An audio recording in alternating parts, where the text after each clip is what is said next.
Joining us is Greg Iwinski. He is a Writers Guild of America East Council member and member of the WGA Negotiating Committee. Greg, you are out on the streets picketing right now, and you told us you're in between. You're out West 22nd Street, in between HBO and Amazon. Is that it? 30. Yeah, in between. Yeah, in between on 33rd, in between Amazon and HBO. Hudson Yards. Yep. Yeah. Okay, and so yeah, I'm in Hudson Yards. How's it looking out there? A lot of people out there, it looks like. Yeah, it's looking great. We go all the way down the block and come back up. We've got the band from the Late Show with Colbert here, playing music for everyone. Just had some people drop off pizzas, and we've got incredible cross-guild solidarity. IOTC is here, SAG is here, the Teamsters are here, DSA is here. There's also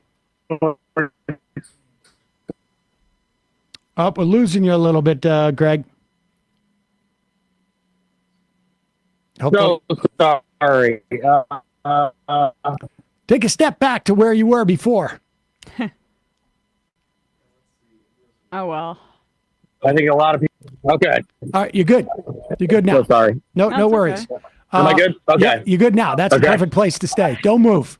Okay, I'll stay still.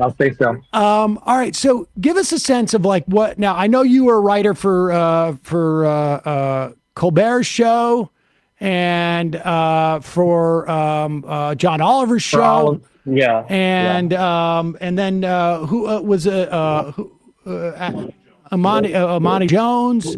Oh, Mike Jones. Yeah, I wrote on the first season. And so, and there are two essentially Writers Guild, I guess, unions: the Writers Guild East and West. What's the relationship between those two?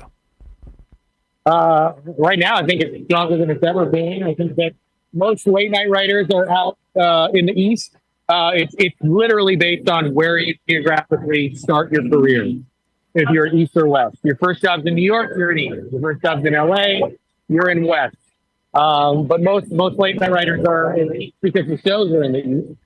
And I don't. They're two slightly different guilds, but they both are protecting the same kinds of writers. And right now we negotiate as a unit. So right now it is a strike of the entire Writers Guild.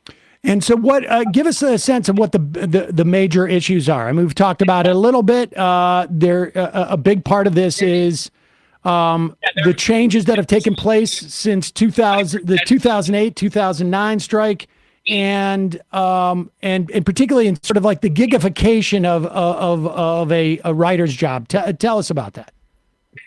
Yeah, what's changed is that writing a television show has turned into a thing that has been stretched out into a series of small little deep jobs that are taking what was a career and a craft and made it into a TaskRabbit kind of system. You know, you have people breaking seasons of shows and coming up with seasons of shows. They never write the actual show. Then a different person freelances the show. Then a different person finishes the show. That's not a way to train new people, to build, to get our next talent, to learn about how to do the job. It's a destructive system that was implemented by people who don't understand how good television is made. They don't understand that how we've done this for all these years is not because we cling to old traditions, but because we found the way that works to make us and the studios very successful. Yeah. And now that's being broken by new people that come in, and I think you've seen big tech a lot. They come in and their genius plan is to add an app and make the labor protections act like it's the 1930s. And that's what they're trying to do here. And it's not going to work with us. That's not something we're going to accept. It's no coincidence, as you say, that companies like Netflix and Amazon Prime that have their roots in the gig economy and in tech, where a lot of like this kind of Uberification of jobs has come to pass, that's their approach in many ways to writing television. As you say, like, it's got to affect the quality. Can you speak to how this piecemeal gig approach has affected the quality of the writing in many ways? Yeah, I mean, you talk about our showrunners who are, if you're not in TV, a showrunner is the person at the top who's writing, but also doing a lot of producing. And they're doing writing that, they're the person who's writing it start to finish. They have the idea, they're writing it, they're writing while you're shooting, they're in the edit room thinking about everything. They are the kind of writer of writers of the show. And so that showrunner is left in a place where they're writing many of the scripts by themselves. They don't have help to write scripts and rewrite scripts. And then in post, as things are changing on set, you're writing and changing stuff on set, you're doing that. We have no one with them. And they're stretched thin, which makes the show quality go down because they are so tired and worn out. I think the problem is that for many of these companies, you have people who are vice presidents saying things on the record like that we don't believe in quality. We just believe that people have a lot of different tastes. And if your only goal is the stock price going up and you stop caring about if your product is good or if your customers like it, then you are breaking the industry you have entered into. And that has happened with so many industries where you have, not only are you given a product that doesn't work, you have no one to complain to. You have no, if you go to a hotel and it doesn't work, there's a manager and a chain or whatever. You go to an Airbnb, now you've made the person renting out is now a hotel manager who has to try to fix your problem. And if they had to go to Airbnb, they have no one to help them. This anonymous giant corporate structure. That is the attempt here, that writers are moved down to simply the lowest cog on a wheel. We're brought in by the day to write one piece of content, hand it to us. We hand it back, we go home, we hope we get called the next day. That is just something we cannot agree to do. On top of, Greg, the what it's going to do to quality, and I think to a certain extent the producers are like, well, if everybody's dealing with the same challenges, as long as the tide goes out for everybody, we're still going to be in a good position.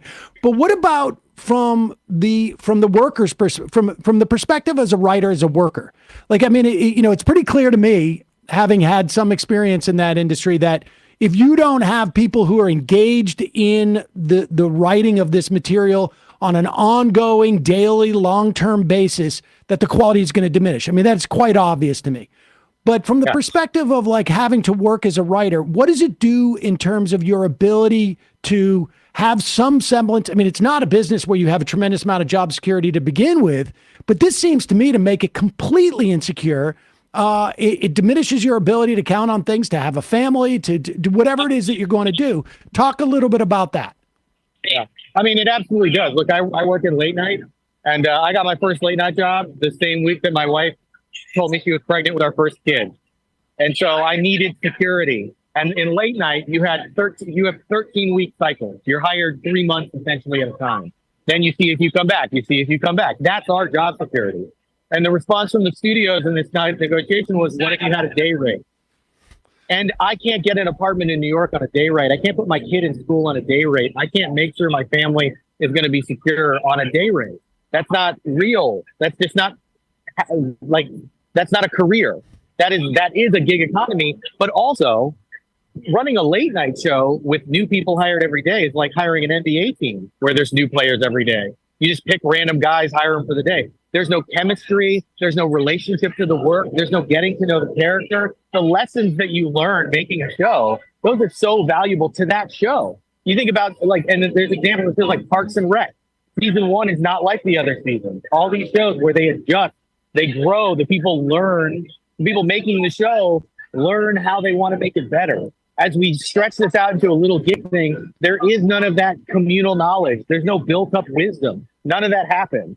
It just becomes people dropping in to do one little step after the studios have had an AI pump out what needs to happen in this episode. That's going to be horrible television to watch. And they don't have ratings. They're afraid of having ratings. I understand that they want to live in a world where there's no audience feedback. Eventually, audience will get sick of that because there are other places that aren't TV. You can watch content. You can play great video games. You can go online and see what people are doing on there. There's other stuff to do. So they need to be concerned about quality, even if they don't understand how to achieve it right now. Talk to me to the extent that because, it was interesting. The last time we had a writer's strike, I remember it quite clearly. I had a deal for a pilot that fell through. The paperwork went in on a Friday, and on Monday it all went away. But there was the relationship between the Writers Guild and the Directors Guild, who then subsequently had contract negotiations. I can't remember if it was a month or two. I can't remember. It was so long ago. But there was a sense a little bit that the Directors Guild had sort of like had undercut a little bit at that time. This is again 10 years ago or more, the writers. And I just remember the Writers Guild was not as unified as it seems today. Like the vote at that time, I think, was just as high. The percentage of people who voted was just as high 10, 12 years ago, who voted for the strike. But the percentage of people actually voted was like half of what it was this time around. There's a sense, and you know, as I'm a SAG-AFTRA member these days, I haven't written anything in over a decade, but there seems to me to be a sense of both within the Writers Guild, a lot more solidarity, and across the unions, a lot more solidarity. What is your sense of that? And what are the implications of both the director's contract coming up in the next, I don't know, number of weeks or months, and the actors as well? I mean, the directors started today, so they'll start their negotiations today. Their contract expires on June 30th. SAG is supposed to start a couple weeks, I think, on June 7th, and their contract expires June 30th. So I think the clock is ticking, you know, to get all of these deals done. But yeah, there is the unity inside the guild is stronger than it's ever been, even across sectors. You have people in late night who can explain to you the issues in screenwriting, people in screenwriting who can explain what's happening in episodic TV. You have people across parts of writing that are fighting for each other and understand what each other need. And that also extends past, that extends past just us into directing and to acting, because, you know, actors are concerned about AI. They're concerned about what happens if all the reshoots are done with a digital double. What if they don't need you for ADR because they just have the rights to your likeness? All of these directors, what if all the second units are now done through AI or some computer thing? What kind of residuals are we going to get for these shows that are hit? There are some things that cross. I know for us, it's like, we hope that the DGA gets the best deal possible for the things that matter to them. Some of them cross over, but a lot of them don't. Mini rooms don't cross over. Late night doesn't cross over. There's some of this that the studios are going to have to address us directly on. But across the board for the directors, I hope that they fight hard for what they deserve. And I hope that that's a contract that they ultimately get. But they know that we are with them and we are with SAG. There's a bunch of SAG actors behind us right now, SAG-AFTRA people who've shown up here and in Los Angeles. There's a real unity here because it's the mistake of you got everyone in the whole industry mad at you as a big corporation. We're gonna start teaming up. You know, as the Teamster said, it's gonna take all of us, to take them down. So we're starting to see, some instances of some actors, not engaging these process. Their contract requires them to work. And I know that SAG-AFTRA has, set out like you have to work in these situations. But there are some situations like Vice President Harris just said she's not going to cross the picket line to do a previously scheduled, I think it was MTV health thing that I think they've postponed until after the strike. Biden yesterday, a couple of weeks ago, apparently they said he wasn't going to weigh in on this, but yesterday he said he hopes that you get a fair deal, which, it's not, he's not out there walking the picket line with you, but it's better than him saying like, I hope Viacom prevails. I'd rather have him on our side than not. Help as the president of America. Indeed. So what can folks do? Like, we have a big audience in New York. We have a big audience in LA. Those are basically where you're seeing most of the pickets. Are there any like in Atlanta? Are we seeing any in like, I don't know. There was one in Philly today. There's some popping up all over. It's, we're trying to get things organized everywhere. So there's a lot of stuff that pops up last minute or trying to figure out what we can do. I know in New York and LA, anyone who's watching who wants to help out, you can come to a picket. You don't have to be in television to come to a picket. Come, march, support people, meet people, say hi. And also you can donate to the Entertainment Community Fund, which is a fund that gives grants to people who work in television. And that's not just writers and it's not just directors. We're talking about talking about assistants and writers' assistants and people in editing and in footage and in all of these areas, that have been impacted as well, because we want to make sure that the pain is directed at the studios, not at the other people who work for the studios. That's a big dilemma, I know, for friends of mine, is that there's so many people who work on a production, and it is such a collaborative exercise. Anybody who withholds their labor is going to be, it's going to have implications for other people around. And I know I've heard a lot of anecdotal, but stories of writers helping out other people on productions, et cetera, et cetera. So that's a great way to help. What else? Anything else that folks can do? Also, I think you can, again, these people, the public image of these companies matters a lot to them. So if you are not tweeting, you can tweet at writers in support, but tweet at these companies and tell them that you are not supporting them, that they need to give a fair deal. Let's blow up those social media channels and those handles with the feedback of the people who are giving them that money. Because again, if all their value is based off of stock price, just a number on a ticker, like what people think about your company has a much bigger impact. So I think that people can reach out and make their voices heard that way as well. Greg Iwinski, Writers Guild of America East council member and member of the WGA negotiating committee.